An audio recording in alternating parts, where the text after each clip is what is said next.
இல்லை எனக்கு உங்களை பார்த்தா தெரிஞ்ச மாதிரி தெரியல. சொல்லப்படுன்னா நான் திருநெல்வேலி. நான் அம்மா அப்பாவோட இருக்கிற திருநங்கை இது வரைக்கும் நான் பார்த்ததே இல்லை.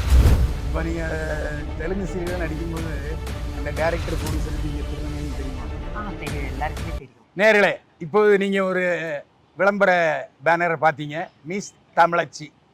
நமக்கு ஒன்றும் தெரியல, என்னடா அது மிஸ்ஸு தமிழச்சி. மிஸ்ஸு தமிழச்சின்னா தமிழில் செல்வி தமிழச்சின்னு போடணும். அது என்ன மிஸ்ஸு தமிழச்சி?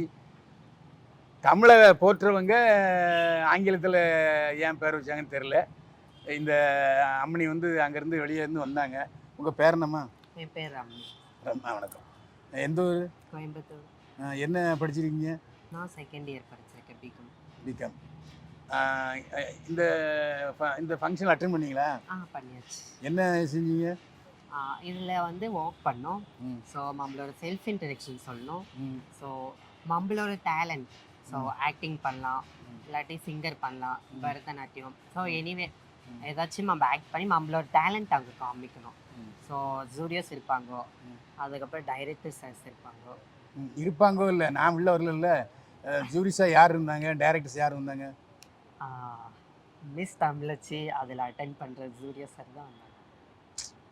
உங்களுக்கு யாருமே தெரியல? இதில் பேர் தெரியாதுங்க சார். ஏங்க, உங்களை ஜட்ஜி பண்ணுற ஜூரிஸ் வந்து யார், எங்கேருந்து வர்றாங்க? நீங்கள் தான் சொன்னீங்க டேரக்டர்ஸ்லாம் வந்தாங்க. நீங்களா எந்த டேரக்டர் வந்தார்? ஸோ அவங்களோட பேர் தெரியாது, பட் ஆனால் எங்களுக்கு மென்ஷன் பண்ணது இப்படி தான் இருந்துச்சு. அப்படியா? இப்போ நான் கேட்குறேன், கோவப்படாதீங்க. ஓகே. டேரக்டர் வருவாங்க, செலிப்ரிட்டி வருவாங்கன்னு சொல்லிவிட்டு உங்களுக்கு தெரிஞ்ச ஆள் அங்கே யாருமே வரலையே. அப்போ உங்களுக்கு சந்தேகம் வரலையா? ஐயோ, நான் தெலுங்கு வெப் சீரிஸ் தான் நான் நடிச்சிருக்கேன். சொல்லுங்க. தெலுங்கு வெப் சீரிஸ் நடிச்சிருக்கீங்க? ஆமாம், எனக்கு தெலுங்கு தான் பேச தெரியுமே. அப்படியா? பரவாயில்ல, நல்ல தமிழ் பேசி, என்னோட நல்ல தமிழ் பேசுறீமா? லைக் எனக்கு தெரிஞ்ச அந்த மாதிரி பர்சன் யாரும் இல்லை. பட் நான் வந்து தெலுங்கு வெப் சீரிஸ் பண்ணிட்டு இருக்கேன். So miss south India title winner international fitness பாடி மூலிமா நான் வந்து இந்த மாடலிங்குள்ளே நான் அச்சீவ் பண்ணிட்டு இருக்கேன். மாடலிங் எந்தெந்த இதுக்கு மாடல் பண்ணியிருக்கீங்கன்னு சொல்ல முடியுமா? மிஸ் சவுத் இந்தியா சென்னையில் நடந்த ரீசெண்டாக 2024 miss south India title winner. So ஒரு மாடல் தேவையான பாடி ஸ்ட்ரக்சர்லேருந்து, ஷேப்லேருந்து, ஸோ கலர், ஸோ அந்த மாதிரி விதத்தில் வந்து நான் அதையும் கோல் அச்சீவ் பண்ணியிருக்கேன். இப்போ நான் பார்க்குறேன், அதில் வந்து பேண்ட் ஷர்ட்டை போட்டு டிஷர்ட் போட்டு போகிறாங்க. ஒரே ஒரு பொண்ணு மட்டும்தான் மாடலிங் செய்கிற மாதிரி தெரியுது. நீங்கள் உள்ளே உட்காந்து நிகழ்ச்சியெல்லாம் பார்த்தீங்களா? பார்த்துருக்கோம். என்னெல்லாம் யாரெல்லாம் நிறைய பேர் பண்ணாங்களா? எத்தனை பேர்? லைக் இருக்க ஒரு 10-15 பேர் இருக்கும். 10-15 பேர். இப்போ பொதுவாகவே இந்த அழகி போட்டின்னு சொன்னாச்சுன்னா இந்த மாதிரி பரதநாட்டிய ட்ரெஸ்ஸில் யாரும் வரமாட்டாங்க. ஒரு அதாவது லேட்டஸ்ட்டு காஸ்டியூம் போட்டுக்கிட்டு கொஞ்சம் உடல் உறுப்புகள் கொஞ்சம் வெளியே தெரிகிற மாதிரி ஸ்டைலிஷாக வருவாங்க. அப்போ தான் அவங்களுக்கு பார்வையாளர்கள் இருக்கும். பார்வையே கவர்ச்சி. அந்த அழகி போட்டினாலே பேஸ்ட்டு வந்து கவர்ச்சி தான். இப்போ எங்கள் ஊரில் பார்த்திங்கன்னா தமிழ் நடிகை கஸ்தூரி வந்து அழகி போட்டியில் கலந்துக்கிட்டாங்க. அப்போ அவங்கள்ட்ட சில கேள்வியெல்லாம் கேட்பாங்க. அப்போ அந்த மாதிரி எல்லாமே பரதநாட்டிய ட்ரெஸ் வந்துருக்கீங்களா, ஒத்துக்கிட்டாங்களா அவங்க? இது பரதநாட்டிய ட்ரெஸ்ஸு கிடையாது, இது வந்து தமிழ் கல்ச்சர். ரைட்டு. தமிழ் கல்ச்சரில் வந்து இவங்க வந்து சாரீ தான் வேர் பண்ண சொன்னாங்க. இல்லை, போகிறவங்களாம் கொஞ்சம் வித்தியாசமாக போகிறாங்களா? ஸோ அவங்களுக்கு வந்து பார்த்தீங்கன்னா க்ரோமிங் எதுவுமே அவங்களுக்கு சொல்ல கிடையாது. ஷார்ட்டாக வந்து மிஸ் தமிழச்சிக்கு வந்துடுங்க அப்படின்னு சொல்லிட்டு தான் சொன்னாங்க. இது என்ன செய்யணும், என்ன மாதிரியான ஷோங்கிறலாம் உங்களுக்கு சொல்லலை? சொல்லலை. ஸோ பாதி மாடல்ஸ்க்கு எதுவுமே இன்ஃபர்மேஷன் கொடுக்கல. ஸோ முறையாக கொடுக்கல. ஆமாம். ஸோ இதுதான் ஆடிஷன் தானே.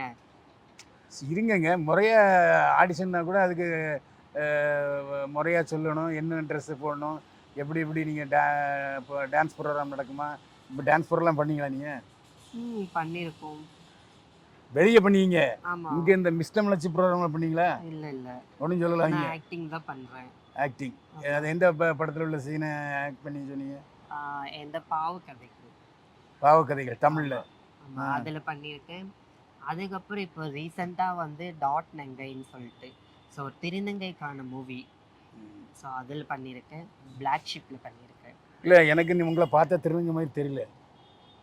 சொல்லப்படுன்னா நான் திருநங்கை தான். அப்படியா? ஏன்னா நான் உங்களை கூப்பிடும்போது நீங்கள் பார்க்கும்போது எனக்கு திருநங்கையாக தோணலை. கண்டிப்பாக. அதுதான் உண்மை. எப்போ இருந்து திருநங்கை நீங்கள்? நான் லைக் 13 வயசுல வந்து என்னோட ஹார்மோன் சேஞ்சஸ் ஆச்சு. ஆ.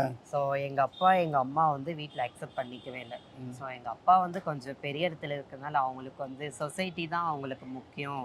தான் புள்ள இப்படி மாறிட்டான்றதுனால கௌரவமாக இருந்துட்டு வெளியே சொல்லிக்க முடியாத அளவுக்கு இருந்தாங்க.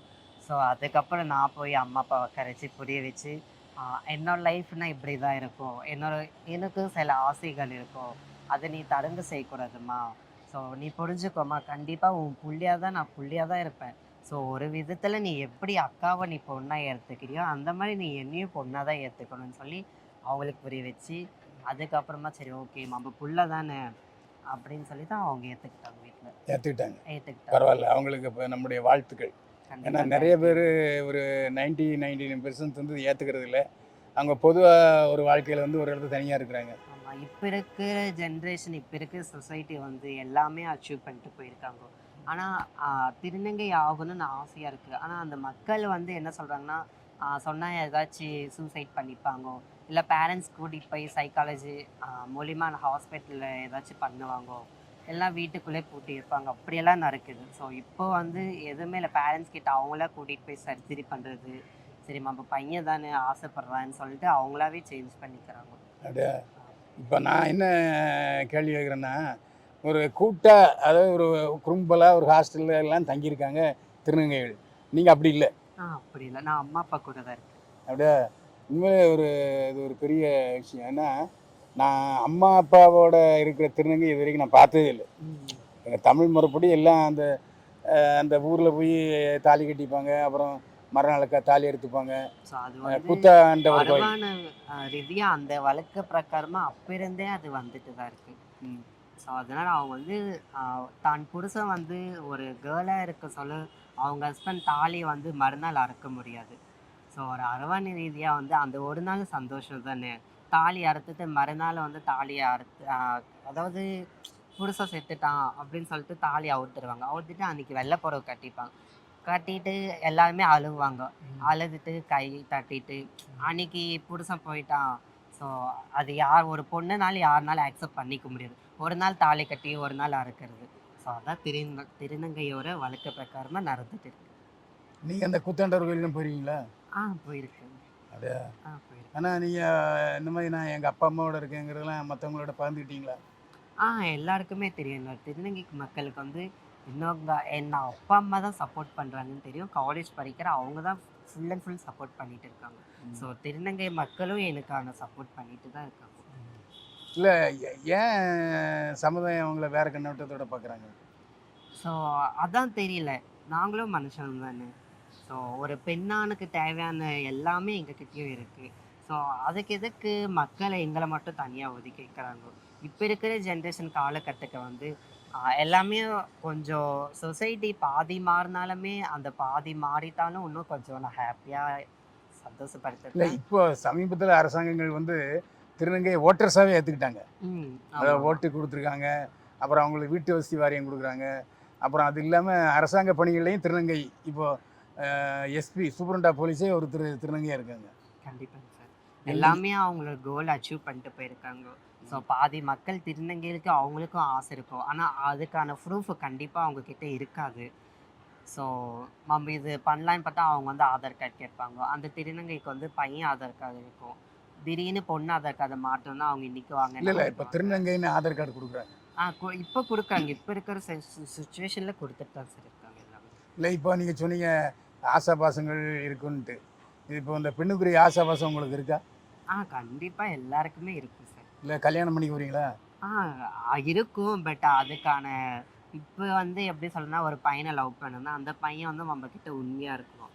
ஸோ அந்த பையன் என்ன வந்து நினைக்கிறான்னா, ஓகே இவ நல்லா செலவு பண்ணுறா போல், இவக்கிட்ட இருக்கிற வரைக்கும் நம்ம வாங்கிக்கலாம், அதுக்கப்புறம் இவக்கிட்ட இல்லாத சமயத்தில் இவ்வளோ தள்ளி விட்டு நம்ம ஒரு பொண்ணு பார்த்து கல்யாணம் பண்ணிக்கலாம். நிறைய பேர் ரீசெண்டாக சூசைட் பண்ணிக்கிறாங்க.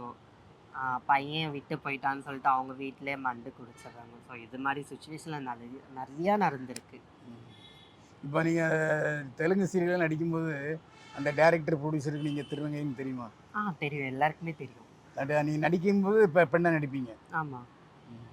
இப்போ இந்த தமிழச்சிங்கிற காம்படிஷன் வரும்போது நீங்கள் வந்து அந்த பெண்பால் அப்படிங்கிறத ஒத்துக்கிட்டாங்களா? எந்த பாலினத்தில் சேர்த்துக்கிட்டாங்க? இல்லை, கேர்ள்ஸ் கூட தான் சேர்த்துக்கிட்டாங்க. ஸோ ஒரு மாடலிங் துறை கூட போயிட்டாலே கேர்ள் எப்படியோ அதே மாதிரி தான் நான் அவங்கள கேர்ள் கூட தான் சேர்த்துப்பாங்க. ஸோ இதுக்கான டிஸ்டர்பன்ஸ் அப்படியெல்லாம் எதுவுமே இல்லை. ஸோ எல்லா இடத்துலையுமே ஃப்ரீயாக தான் இருக்குது. பட் ஒரு இடத்துல நம்ம போக சொல்ல அவங்க கொஞ்சம் டிஃப்ரெண்ட்டாக பார்க்க சொல்லும். ஸோ இப்போது திருநங்கையே நிறைய பேர் வந்து கேர்ள் மாதிரி இருக்காங்க, அடையாளம் தெரியாத மாதிரியே இருக்காங்க. ஸோ அவங்க வந்து லைக் எதுவும் பண்ண முடியாது. ஸோ இப்போ பார்த்த உடனே ஒரு திருநங்கை தெரியும்னா அவங்க கொஞ்சம் சீப்பாக நினைக்கிற மாதிரி, கொஞ்சம் தள்ளி உக்கார்ற மாதிரி அப்படியெல்லாம் நிறையா நடந்திருக்கு. நிறைய பேர் வந்து திருநங்கையை வந்து யாரையும் ஒதுக்காதீங்க சரிங்களா? அவங்களும் வந்து ஒரு மனுஷனாக நினச்சி மதிங்க சரிங்களா? ஸோ என்ன சொல்ல, நான் இந்த இடத்துல இருக்குன்னா எனக்கு ரொம்ப ஹாப்பியாக இருக்குது. என்ன மாதிரி திருநங்கைக்கு வந்து கண்டிப்பாக இந்த இடத்த நீங்கள் யூஸ் பண்ணிக்கோங்க சரிங்களா? யாருமே வந்து ஒதுக்காதீங்க. ஸோ மிஸ் தமிழாச்சி இதில் நானும் கலந்துருக்கேன். ஸோ என்ன மாதிரி திருநங்கை மக்களே நீங்களும் வாங்க, வந்துட்டு ஒரு இடத்துக்கு போனால் கேலி கிண்டல் நடக்க தான் செய்யும். அதை வந்து இந்த காதல் வாங்கிட்டு இந்த காதல் விட்டுட்டு நீங்கள் என்ன பண்ணணுமோ அது பண்ணுங்க. அந்த இடத்துல போனால் ஐயோ இப்படி சொல்லுவாங்க, அவங்க இப்படி பண்ணுவாங்க, அவங்க கேலி கிண்டல் பண்ணுவாங்க, இவங்கன்னா இப்படி இருக்காங்க, அது எதுவுமே நினைக்காதீங்க. உங்களோட கோல் உங்களோட நோக்கிட்டு நீங்கள் போயிட்டே இருங்க சரிங்களா? அப்போ தான் நீங்கள் வந்து ஒரு திருநங்கையாக இருந்துட்டு ஒரு பெண்ணானுக்கு தேவையான பொருள் எல்லாமே உங்ககிட்ட இருக்குது சரிங்களா? நீங்க ஒரு பெண்ண அச்சீவ் பண்ண சொல்ல நீங்களும் பெண்ணு தானே. அப்ப நீங்களும் வந்து உங்களோட கோல் சாதிங்க. சரிங்களா? யாரும் பின்னாடி வந்து போயிட்டே இருக்காதீங்க. நானும் ஒரு பெண்ணு தான். முன்ன வந்துட்டே வாங்க. சரிங்களா? நன்றி, வணக்கம்.